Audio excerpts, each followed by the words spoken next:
I can't believe what I'm about to say, but if you didn't think the news for Spider-Man Brand New Day could get any crazier, they said he go two more for you. Because not only are we getting Mr. Negative as one of the villains in this movie, we're supposedly getting Scorpion, Tombstone, and more. I used to pray for times like this. Plus some story details and how this all connects to Avengers Doomsday. And as your certified #1 Spider-Man meat glazer, I get crumbs. I'm gonna make a full course meal. Because either way, me and you know what we gotta do. We gotta talk about it.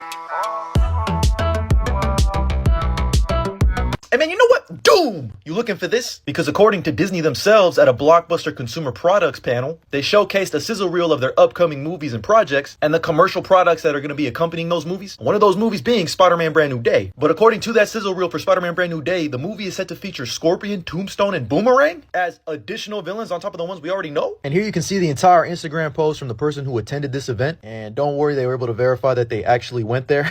And I wouldn't take too much stock into the promotional images we're seeing for these billboards. These are most likely just placeholders because, I mean, even for Spider-Man, it doesn't say Brand New Day or anything. Because I saw a lot of people saying, oh my God, is that MCU Spider-Man's new design? No, it's just a render crazy had placed. No, it's just still crazy. It's just a render of a promotional image for Spider-Man that has been used for years now. Although I would not be mad if Tom Spider-Man got bigger eyes like that. Apparently, they showed a sizzle reel for Avengers Doomsday, but the big news down there is Spider-Man Brand New Day, Scorpion, Boomerang, and Tombstone. Enough said. Now, I do want to just preface that this is a consumer products panel, which most likely means they were shown toys, but they could have been shown promotional images as well. If they were shown toys, there's been plenty of times in Marvel Legends history where they've included comic characters as a part of a wave of movie figures. So Tombstone, Boomerang, and Scorpion could potentially just end up being comic figures that are added to a movie figure line. Because it's weird they didn't say anything about like Mr. Negative or a new Spider-Man figure. So do keep that in the back of your mind. Now that it's in the back of our mind, let's use the front of our mind and get crazy, because I used to pray for times like this if it's true. We have been screaming for years since that post-credit scene in Spider-Man Homecoming. We need to see Michael Mando return as Scorpion Matt Gargan. You cannot waste Nacho like this, man. If you've seen Better Call Saul, you know just how incredible of an actor he is. And I personally would consider Scorpion one of the most popular Spider-Man villains that has yet to get a live-action adaptation. And I just need to see this altercation in live action some way, somehow. And I'm really hoping and praying that his suit looks something like this, a little bit more practical. It reminds me of MCU Vulture.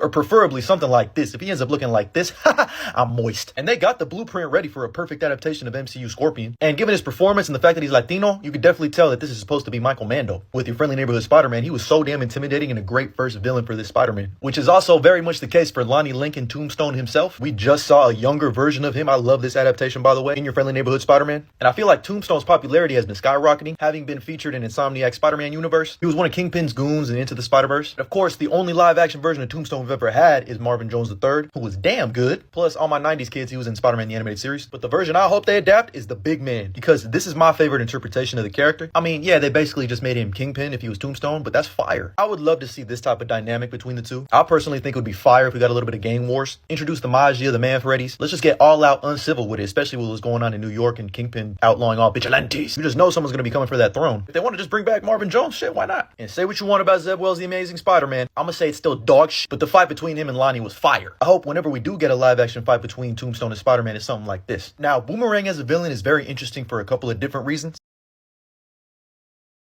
We're talking like a D or F-list character. Like, if you don't read comics at all, you definitely have no idea who this man is. He's kind of like if Bullseye, Hawkeye, Vigilante, and Captain Boomerang all rolled into one. And at one point, actually teams up with Spider-Man and sacrifices his life for him in front of Moreland. But the other interesting thing is, he has connections to Shang-Chi, too. I mean, as well as a bunch of other Marvel heroes like Daredevil. The fucking first hero he fought was whole crazy. But just like last week, I reported about how Spider-Man Brand New Day is going to have a connection to Shang-Chi, too. According to that redacted guy on Twitter again. So take that bit with a grain of salt. But apparently, Spider-Man Brand New Day is going to end up having connections to Shang-Chi, too. And this actually makes a whole lot of sense when you consider the fact that Destin Daniel Cretton is responsible for the Shang-Chi franchise and will be working on Shang-Chi 2 whenever that comes out. I'm not gonna hold you, that kind of just intrigues me even more. Like, could this Japanese stuff be the hand? And while I think this is wishful thinking and I don't think it's very likely, I would love to see this team up in live action. Like, dog, if we ever got a scene like this in live action of Shang-Chi training Spider-Man after he lost his spider sense, if you think Spider-Man got hands now, just wait until Shang-Chi trains his ass. If y'all think Spider-Man is a problem right now, just wait until he learns the way of the spider fighting style. This man is gonna be a demon. And also, I just need the Hyphen brothers to be together, you feel me? Whether that means a little tease to a future team up, a tease to the 10 rings, or a tease at Shang-Chi lore at large. I'll have to wait and see, but I hope one day we get to see Shang-Chi training Spider-Man so he can become the ultimate weapon, the way of the spider.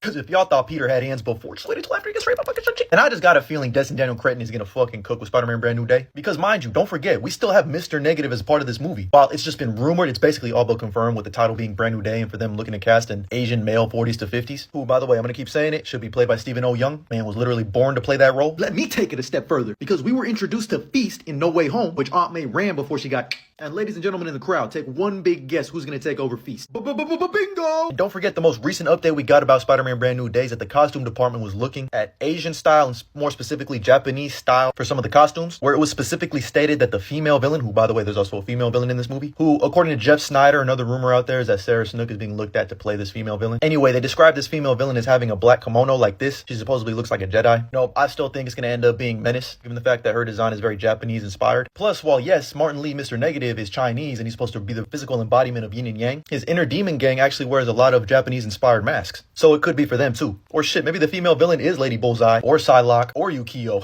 Either way, Spider-Man fighting supervillains, gangs, and ninjas in New York. Set that bitch during the winter time so we can have that snow aesthetic and oh my goodness, take all of my money. But I think we ain't done yet. Because don't forget that Spider-Man Brand New Day comes out in between Avengers Doomsday and Avengers Secret Wars, which most likely means that it's going to be playing that Ant-Man and the Wasp and Captain Marvel role, or it's its own standalone thing, but it has connections to the bigger Avengers movies. Because as of this moment, Tom Holland's Spider-Man is not in Doomsday, and Marvel Studios is trying to get a deal done with Sony to include him in Avengers. I think this will all get done and we'll have a small role for Spider-Man in Doomsday, but this allows Spider-Man Brand New Day to stay grounded with multiversal elements in the post-credit scene, which in case you didn't know was the one condition that Destin Daniel Cretton agreed to be the director for this movie. He wanted Spider-Man to go back to his roots, be grounded, and be a much more emotional project. And can we get the snow aesthetic too? Because on top of that, we also have every single member of the cast that's been confirmed in one rumored role. Obviously, we got Tom Holland returning as Peter Parker Spider-Man. Zendaya, of course, is set to reprise her role as MJ, and hopefully they let her have her red hair. Hopefully they don't get back together in this movie. He just watches over her the same way that Andrew's Spider-Man watched over Gwen in the Chasm movies. But yeah, I almost forgot to mention, yeah, Sadie Sink, she's not playing Jean Grey, she's not playing the new MJ, she's not playing Firestar. I think a lot of you guys overestimate her star power. While she is going to be the new love interest, I think she's going to end up being Carly Cooper, and I know a lot of people don't like this character. But remember, MCU, adaptation, she's probably going to be an amalgamation. My thing is, I think she's going to be playing Carly Cooper mixed with Jean DeWolf, or basically, you know, just a younger version of Jean DeWolf. It actually has so many layers to it because Jean DeWolf always had a big crush on Spider-Man, but she got before they could really go anywhere. So now having her have a relationship with Peter, and then she gets,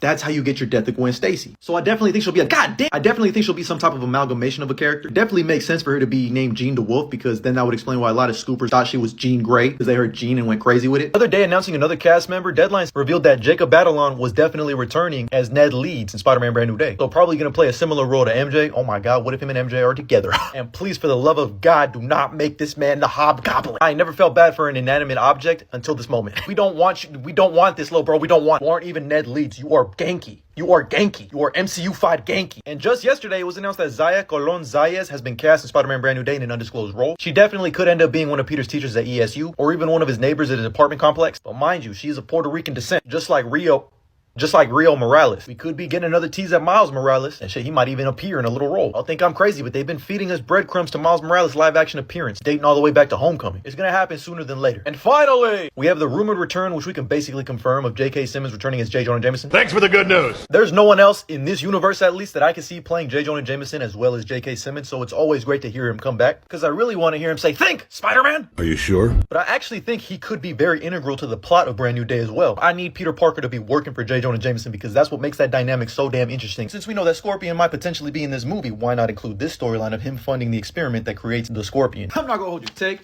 my damn money. Man, all I know is I'm so damn excited for Spider-Man Brand New Day. This is my favorite fictional character of all time. I have a lot of high hopes for this movie. I'm really hoping that after that perfect ending for Spider-Man No Way Home, they send him on a path back to greatness, even more greatness. But let me know what you think about this news and my theories down in the comments below. And as always, like and follow for more.